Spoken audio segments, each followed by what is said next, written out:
Ego sektoral hingga keputusan yang saling tumpang tindih menjadi persoalan yang dipertanyakan publik. Misalnya, polemik operasional KRL saat pandemi. Tuntutan daerah agar operasional KRL dihentikan ditolak pemerintah pusat. Boleh tidaknya ojek online mengangkut penumpang juga sempat memunculkan kontroversi. Saya bertanya ke Presiden Jokowi, setiap kebijakan yang diambil dalam mengatasi dampak corona ini, mana yang lebih diprioritaskan? Ekonomi atau kesehatan masyarakat?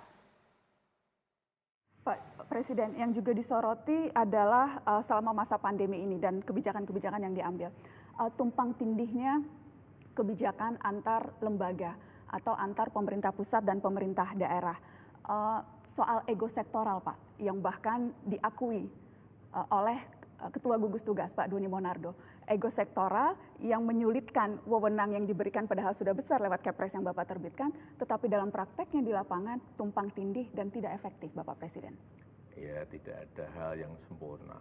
Saya kira yang selalu saya evaluasi mana yang kurang, saya perintahkan untuk segera diperbaiki, plus minusnya mana yang baik itu yang kita pakai. Tetapi sekali lagi bahwa pemerintah tidak bisa bekerja sendirian, pemerintah pusat tidak bisa bekerja sendirian, kementerian tidak bisa bekerja sendirian, harus melibatkan pemerintah daerah, provinsi, kabupaten, kota, sampai ke tingkat desa, RT, RW, dan seluruh masyarakat. Ini harus terlibat semuanya, ini pekerjaan besar. Ya. Tidak mungkin pemerintah bekerja sendirian, nggak mungkin. Karenanya sangat penting koordinasi dan saling memastikan efektivitas kebijakan-kebijakan yang sudah dikeluarkan Bapak Presiden. Saya ingin minta tanggapan Bapak soal yang sempat ramai, Pak. Perbedaan Permenkes, Pergub DKI, ojek online tidak boleh bawa penumpang, hanya boleh bawa barang. Tapi kemudian keluar peraturan Kementerian Perhubungan, boleh bawa penumpang. Sempat simpang siur soal hal ini. Apakah Bapak Presiden sempat juga mengamati atau bahkan mungkin menegur, atau apa tindakan Bapak melihat ketumpang tindihan peraturan ini? Ya, saya undang. Memang saya undang, menteri saya undang dan disampaikan bahwa kenapa dibolehkan dari Kementerian Perhubungan. Karena jangan sampai ini menimbulkan masalah baru, persoalan baru.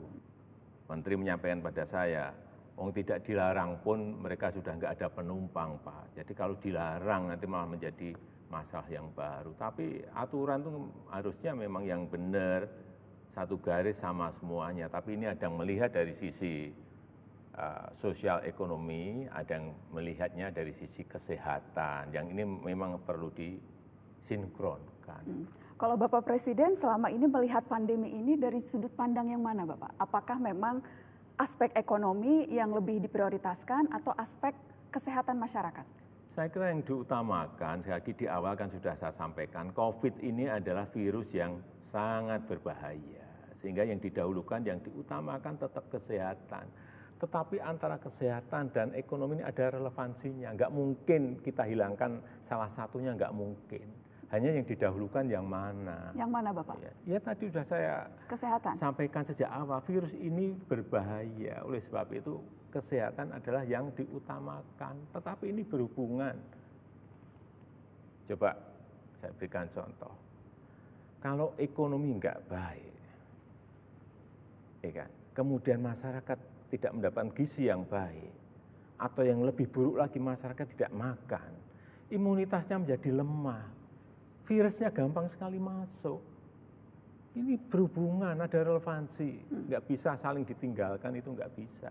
Tapi dalam prakteknya di lapangan memang ada keputusan-keputusan yang harus diambil yang akhirnya merugikan satu sama lain. Yaitu pilihan-pilihan yang ada dua pilihan yang buruk-buruk semuanya yang kita harus memilih, ya harus kita pilih.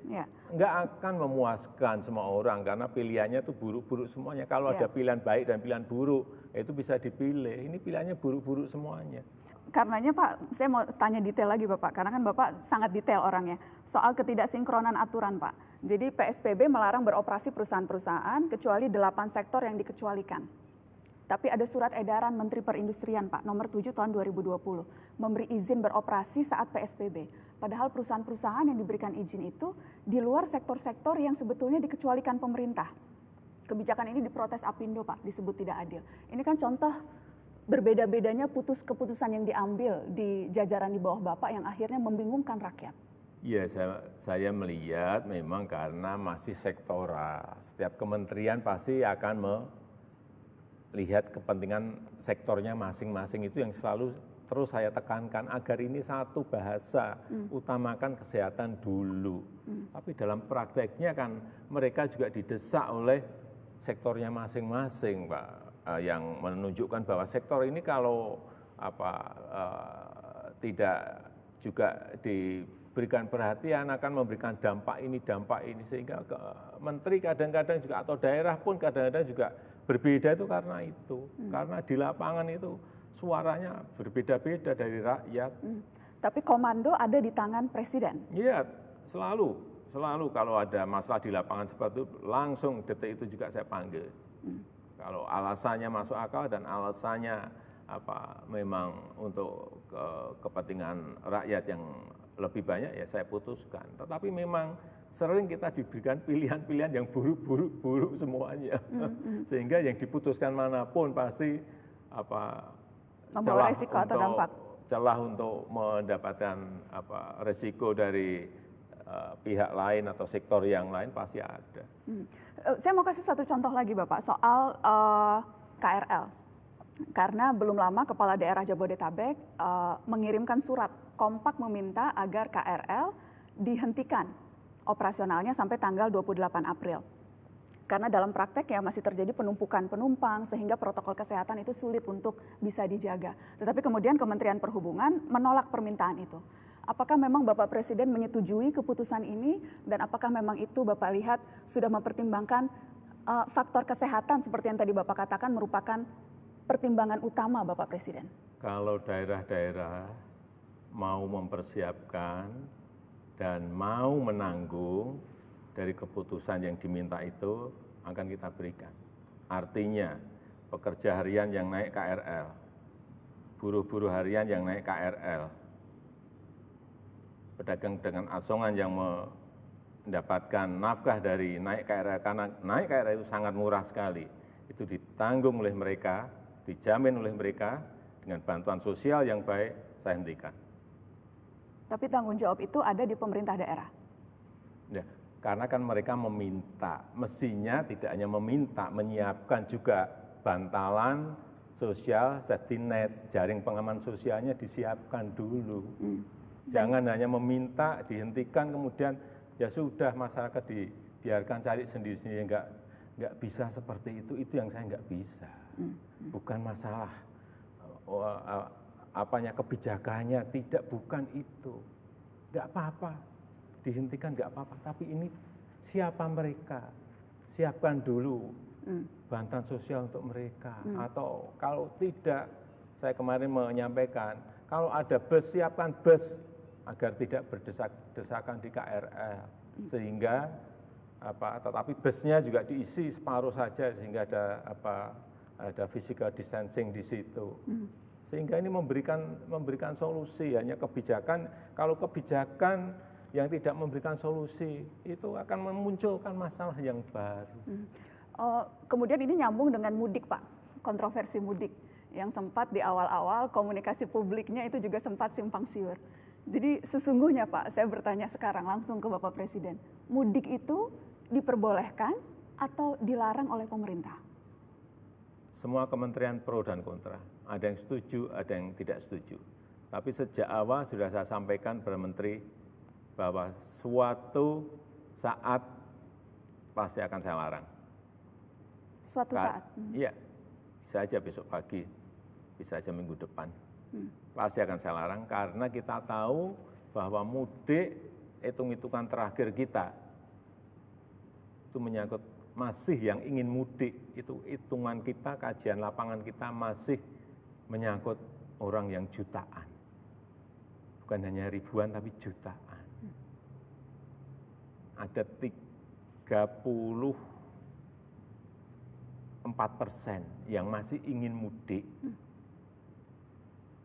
Ini angka yang gede sekali, sehingga sejak awal saya sampaikan kalau angkanya seperti ini, kalau kajian lapangannya seperti itu sudah dilarang, mudik dilarang. Kenapa tidak dilarang sekarang, Bapak? Kenapa harus menunggu melihat situasi? Sementara ya kita kan kemarin kita memakai ada transisinya, sehingga jangan sampai menimbulkan shock dan justru memunculkan masalah baru, rame-rame nanti begitu didadak rame-rame semua nanti ke stasiun, rame-rame nanti ke terminal, rame-rame ke bandara, yang terjadi ada penumpukan orang di suatu tempat yang itu justru menyebabkan tidak menyelesaikan masalah, memunculkan masalah baru, penularan yang akan lebih menyebar. Tapi yang dikhawatirkan bahkan masalah itu sudah timbul, Pak, karena data dari Kemenhub sudah hampir 1 juta orang curi start mudik. Sudah 900.000 orang yang sudah mudik dan yang sudah tersebar ke berbagai daerah. Apakah berarti ini memang keputusan melarang itu yang baru akan dikeluarkan melihat situasi, tapi faktanya sudah terjadi penyebaran orang di daerah, Bapak? Kalau itu bukan mudik, itu namanya pulang kampung. Memang bekerja di Jabodetabek, di sini sudah tidak ada pekerjaan, ya mereka pulang karena anak istrinya ada di kampung. Ya apa bedanya Bapak pulang kampung dan mudik? Ya kalau sama-sama mudik itu di hari lebarannya, beda. Hanya perbedaan untuk masalah merayakan waktu, Idul Bapak. Fitri, untuk merayakan Idul Fitri kalau yang namanya pulang kampung itu ya bekerja di Jakarta, tetapi anak istrinya ada di kampung. Tapi itu kan hanya perbedaan timing, Bapak Presiden. Tapi aktivitasnya sama. Mereka pulang dan kemungkinan membawa virus ke rumah itu juga sama. Coba dilihat juga di lapangan. Ini lapangan yang kita lihat di Jakarta. Mereka menyewa ruang 3x3 atau 3x4. Isinya 8 orang, 9 orang. Mereka di sini tidak bekerja. Lebih berbahaya mana? Di sini, di dalam ruangan, dihuni 9, 8 orang, atau pulang ke kampung, tapi di sana juga sudah disiapkan isolasi dulu oleh desa. Saya kira sekarang semua desa sudah menyiapkan isolasi ini, yang pulang dari Jakarta. Lebih bahaya mana? Saya kira kita harus melihat lebih detail lapangannya, harus lebih detail angka-angkanya. Tapi yang jelas dalam waktu dekat keputusan untuk melarang seperti halnya Bapak sudah melarang ASN, Bapak melarang TNI Polri, Bapak melarang pegawai BUMN, hal yang sama akan diberlakukan ke seluruh masyarakat. Tahapan pertama, kemarin kan sudah saya sampaikan bahwa ASN dilarang mudik, TNI Polri dilarang mudik, BUMN juga dilarang mudik. Ini kan tinggal nanti pada suatu titik kita juga akan larang masyarakat untuk juga sama tidak mudik. Bagaimana transparansi data COVID-19 di Indonesia? Presiden Joko Widodo sudah memerintahkan buka-bukaan data corona, supaya tidak ada kesan bahwa pemerintah menutup-nutupi. Mengapa Presiden akhirnya berubah setelah sebelumnya menyatakan data tak dibuka agar tak menimbulkan kepanikan?